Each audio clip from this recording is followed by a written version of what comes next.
Ya, Assalamualaikum warahmatullahi wabarakatuh. Perkenalkan, nama saya Wildan Nur Wahid. Saya mahasiswa Pendidikan Jasmani dan Kesehatan Universitas Negeri Malang.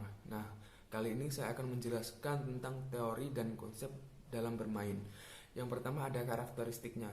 Karakteristik bermain itu menyenangkan, fleksibel, dan bermain tanpa paksaan. Yang dimaksud fleksibel tadi adalah tidak ada aturan yang mengikat dalam kita bermain. Jadi kita itu bermain secara suka-suka dan terserah kita mau bermain seperti apa.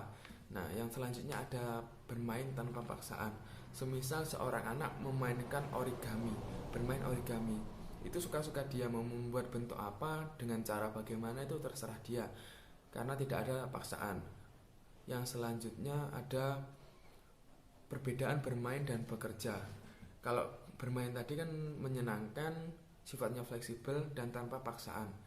Beda lagi dengan bekerja. Semisal seorang guru menyuruh muridnya itu memainkan bola basket dan meng-shoot bola itu ke dalam ring dengan jumlah masuk ke ring itu sekian.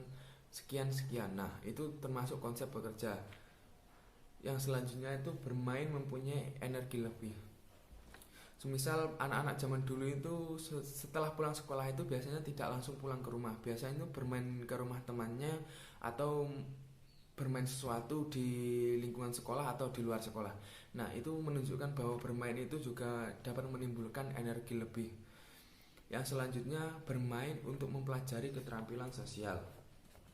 Seperti contoh halnya begini.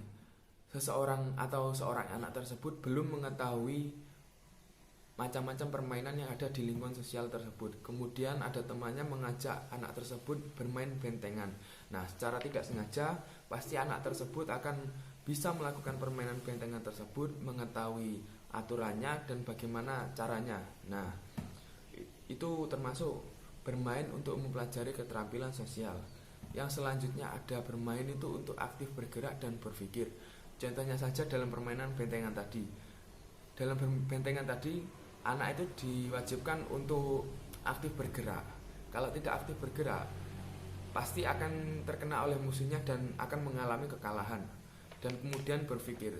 Dalam bergerak ini juga ada berpikirnya, karena menyusun strategi bagaimana untuk melewati benteng tersebut agar kita lolos ke daerah selanjutnya. Nah, begitu. Yang selanjutnya ada manfaat bermain. Yang pertama adalah hobi.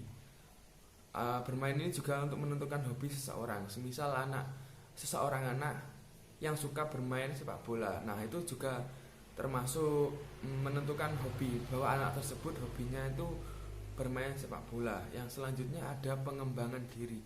Pengembangan diri ini maksudnya untuk contohnya itu melatih kejujuran seorang anak. Jadi apabila anak tersebut melakukan kesalahan, maka dia harus jujur bahwa dia melakukan kesalahan. Yang selanjutnya ada melatih keberanian seseorang anak. Selanjutnya manfaat bermain adalah untuk sosial emosionalnya.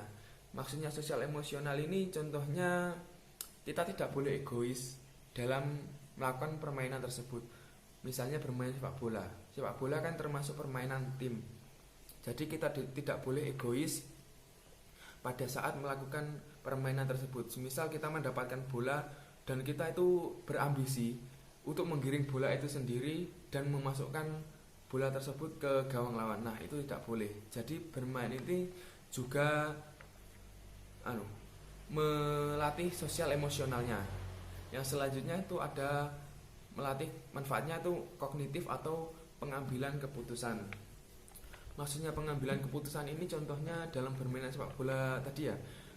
Kita mendapat bola dan kita dihadang musuh. Nah, kita harus mempertimbangkan keputusan kita. Kita harus meng-shoot bola tersebut ke daerah gawang lawan atau kita harus mengoper bola tersebut ke teman kita. Nah, seperti itu. Yang selanjutnya itu manfaat bermain adalah untuk melatih motoriknya. Bermain pasti ada hubungannya dengan gerak. Dalam bermain semisal melatih motoriknya itu misalnya seseorang anak yang belum bisa menjagling bola. Nah, dengan bermain dan dia melihat bola, pasti dia akan secara tidak langsung atau secara tidak sengaja itu pasti menjagling bola tersebut dan akhirnya mengetahui bahwa juggling bola itu seperti ini. Nah, itu termasuk manfaat bermain dalam bidang motorik. Yang selanjutnya ini ada resiko bermain. Yang pertama ada timbulnya cedera. Kalau bermain itu biasanya anak-anak pasti mengalami cedera. Semisal dalam bermain sepeda. Biasanya kalau anak-anak itu kalau sudah bermain sepeda itu pasti balapan sama temennya dan tidak memperhatikan lingkungan sekitar.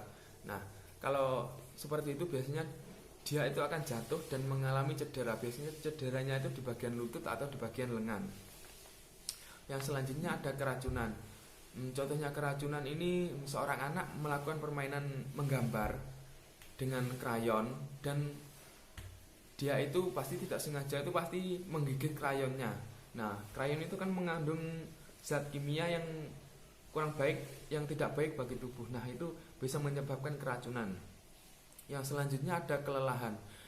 Anak-anak itu kalau bermain itu pasti tidak memikirkan waktu, tidak memikirkan kondisi tubuhnya, dan itu bisa menyebabkan kelelahan yang cukup fatal. Dan biasanya kelelahan itu terjadinya itu pada malam hari. Kalau apabila dia terlalu kelelahan, pasti dia akan jatuh sakit. Dan selanjutnya itu ada resikonya itu kotor. Kalau kotor ini sudah pasti, kalau anak-anak bermain itu pasti pulang dari bermain itu pasti kotor. Yang selanjutnya ada resiko psikis. Yang pertama ada kebosanan. Kalau yang kebosanan ini biasanya dialami oleh anak-anak yang bermain, yang hanya saja bermain di dalam rumah, tidak melakukan sosialisasi ke teman-temannya yang lain. Yang selanjutnya ini ada emosi labil. Emosi labil ini semisal mudah marah-marah. Apabila tidak bisa melakukan sesuatu permainan tersebut, pasti dia akan marah-marah. Kenapa kok saya tidak bisa melakukan permainan ini? Nah, seperti itu. Yang selanjutnya ada resiko sosial. Yang pertama itu contohnya bertengkar. Biasanya dialami anak-anak, semisal kalau di zaman saya dulu bermain sepak bola antar sekolah SD. Nah, kalau mengalami kekalahan pasti akan, kalau orang Jawa bilang itu celatu-celatuan atau bertengkar secara kecil-kecilan gitu. Nah, seperti itu. Yang selanjutnya ada minus sosialisasi. Kalau yang minus sosialisasi ini biasanya dialami oleh anak-anak yang terlalu dikekang oleh orang tuanya karena tidak boleh bermain bersama teman-temannya, seperti itu. Jadi pesan saya untuk seluruh orang tua, biarkanlah anak-anak itu bermain sesuka hatinya, bermain mengeksplor dirinya, agar tidak mengalami minus sosialisasi. Sekian video dari saya, kurang lebihnya mohon maaf. Wassalamualaikum warahmatullahi wabarakatuh.